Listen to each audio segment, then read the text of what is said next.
Intermediate తర్వాత career advice అనేటువంటిది చాలామందేంటంటే 10థ్ తర్వాత తెలుసుకుంటున్నారన్నమాట. ఏమేమి ఆప్షన్స్ ఉన్నాయి. ఇండియాలో అయితే ఎలాంటి ఆప్షన్స్ ఉన్నాయి. అబ్రాడ్‌లో అయితే ఎలాంటి ఆప్షన్స్ ఉన్నాయి. సో, ఈ చేంజ్‌ని మీరు ఎలా అబ్జర్వ్ చేస్తున్నారు? పేరెంట్స్ మీరు చాలామంది అప్రోచ్ అవుతుంటారు కదా! వాళ్ళ డౌట్స్ ఏంటి జనరల్‌గా అడిగేటువంటి డౌట్స్? అంటే 2026లో ఈ 10థ్ క్లాస్ అయిపోయే పిల్లలకి జనరల్‌గా ఇంతకుముందు మీరు ఇంటర్మీడియేట్ అయిపోయిన తర్వాత వై జంక్షన్ అనేది ఉండేదనమాట. అంటే ఏ కోర్స్ వైపు వెళ్ళాలి, ఎంపీసీ అయిపోయిన వాళ్ళు ఎటువైపు వెళ్ళాలి, బైపీసీ ఎటువైపు వెళ్ళాలి, అక్కడ వాళ్ళు ఒక ఇది సందిగ్ధంలో ఉండి కౌన్సెలింగ్స్ ఇవన్నీ తీసుకునేవాళ్ళు.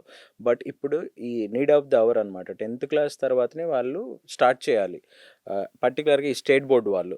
ఎట్లాగో ఈ ఇంటర్నేషనల్ బోర్డ్ సిలబస్ వాళ్ళకి గానీ, సీబీఎస్ఈ సిలబస్ ఇంటర్నేషనల్ స్కూల్స్‌లో వాళ్ళకి ఎయిత్ నుంచే ఇదంతా గైడెన్స్ ఇస్తా ఉంటారు. ఎందుకంటే వాళ్ళకి మేజర్స్, మైనర్స్ అని ఉంటది. వాళ్ళు normal state board syllabus maths, physics, chemistry, English, Hindi ఏదో ఒక హిందీ లాంగ్వేజ్ ఇవన్నీ 10థ్ వరకు చదివి మళ్ళీ ఈవెన్ ఇంటర్మీడియేట్‌లో గూడా మళ్ళీ మ్యాథ్స్, ఫిజిక్స్, కెమిస్ట్రీ, ఇంగ్లీషు ఇవన్నీ అన్నీ ఈక్వల్‌గా చదువుతా ఉంటారు. ఒకదానికి ఎక్కువ ఉండదు, ఒకదానికి తక్కువ ఉండదు. బట్ ఇంటర్నేషనల్ స్కూల్స్‌లో సీబీఎస్ఈ స్కూల్స్‌లో అలా ఉండకుండా ఎయిత్ నుంచే వాళ్ళకి మేజర్స్, మైనర్స్ ఉంటాయి. వాళ్ళు ఏఐ గావచ్చు, మ్యాథమెటిక్స్ కావాలనుకుంటే మ్యాథమెటిక్సే కావచ్చు, ఎకానమిక్స్ కావాలంటే ఎకానమిక్స్, కెమిస్ట్రీ కావాలంటే కెమిస్ట్రీ. దాన్ని మేజర్‌గా తీసుకొని దాని మీద ఎక్కువ ఫోకస్డ్‌గా చదువుకుంటూ మైనర్ ఏదో ఉందో దాన్ని చదువుతారనమాట. సో, సర్టిఫికేషన్ కోసం. బట్ స్టేట్ బోర్డ్ వాళ్ళేంటి ఇంటర్మీడియేట్ వరకు అంతా నార్మల్ రెగ్యులర్‌గా చదువుతా ఉంటారు. ఈ ఇంటర్నేషనల్ స్కూల్స్ పిల్లలకి ఆల్రెడీ ముందే కెరియర్ ఫెయిర్స్ అవుతా ఉంటాయి.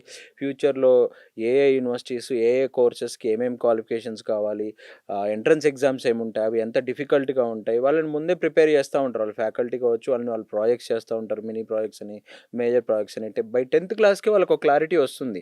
సో, ఇంటర్మీడియేట్‌కెళ్ళేటప్పటికి వాళ్ళు పర్టిక్యులర్‌గా ఈవెన్ వాళ్ళు +2 జాయిన్ అయ్యేటప్పుడు గూడా వాళ్ళు డిజైన్‌కెళ్దాం అనుకుంటున్నారనుకోండి, ఇంటర్మీడియేట్ విత్ డిజైన్ ఎక్కడుంది? వాళ్ళు క్లాట్‌కెళ్దాం అనుకుంటున్నారు. ఇంటర్మీడియేట్ విత్ క్లాట్ ఎక్కడుంది? అలా జాయిన్ అవుతారు. మన స్టేట్ బోర్డ్ వాళ్ళు చూసేది రెండే. ఒకటి జేఈ, ఒకటేమో నీట్. ఎంపీసీ అయితే జేఈ, బైపీసీ అయితే నీట్. లోకల్ ఎంసెట్ ఎలాగో అది నార్మల్‌గా ప్రిపేర్ అయ్యి రాస్తూనే ఉంటారు. బట్ ఇక్కడ చాలా డిఫరెన్షియేషన్ ఉంది. బట్ ఇంత అవేర్‌నెస్ ఎంతమందికుంది? 100లో 9 ఆర్ 100లో 5%, 10% స్టూడెంట్స్‌కే ఇంత అవేర్‌నెస్ ఉంది. 10థ్ బిఫోర్ 10థ్ వాళ్ళకి 10థ్ టైంకి. మిగతా వాళ్ళకి 90%కి అవేర్‌నెస్ లేదు. ఆహ్, కాలేజీలో వాళ్ళు చదువుతున్న ప్లేస్‌లో అవేర్‌నెస్ లేనప్పుడు వాళ్ళు అట్‌లీస్ట్ ఏదైనా కౌన్సిలర్‌నో లేదంటే ఒక సైకోమెట్రిక్ టెస్ట్ తీసుకొని వాళ్ళ సబ్జెక్ట్స్ ఏది 10థ్ తర్వాత ఇప్పుడు మార్చ్‌లో ఎగ్జామ్స్ అయిపోయిన తర్వాత ఒక చిన్న సైకోమెట్రిక్ టెస్ట్ పెట్టించి పిల్లలకి ఏ సబ్జెక్ట్, ఏ సిలబస్ అంటే ఇంట్రెస్ట్ ఉంది, దాన్ని బట్టి వాళ్ళు ఇంటర్మీడియేట్ ప్లాన్ చేసుకోవాలి. ఇంటర్మీడియేటే కాదు, ఇంటర్మీడియేట్‌లో మళ్ళీ ఎంపీసీయా, బైపీసీయా, ఎంఈసీనా, సీఈసీనా, హెచ్ఈసీనా, ఎందుకంటే బై 2032 వీళ్ళు పాస్ అవుతారు. ఇప్పుడు 2026లో 10థ్ పాస్ అయ్యేవాళ్ళు 28లో ఇంటర్మీడియేట్ అయిపోతుంది. అండర్ గ్రాడ్యుయేషన్ అయిపోయేసరికి వీళ్ళది 2030, 2032, 2033 కూడా ఉంటుంది. డిపెండ్ ఆన్ కోర్స్ డ్యూరేషన్ వాళ్ళు జాయిన్ అయ్యే దాన్ని బట్టి ఉంటుందన్నమాట. 3 ఇయర్స్ కోర్సా, 4 ఇయర్స్ కోర్సా, 5 ఇయర్స్ కోర్సా.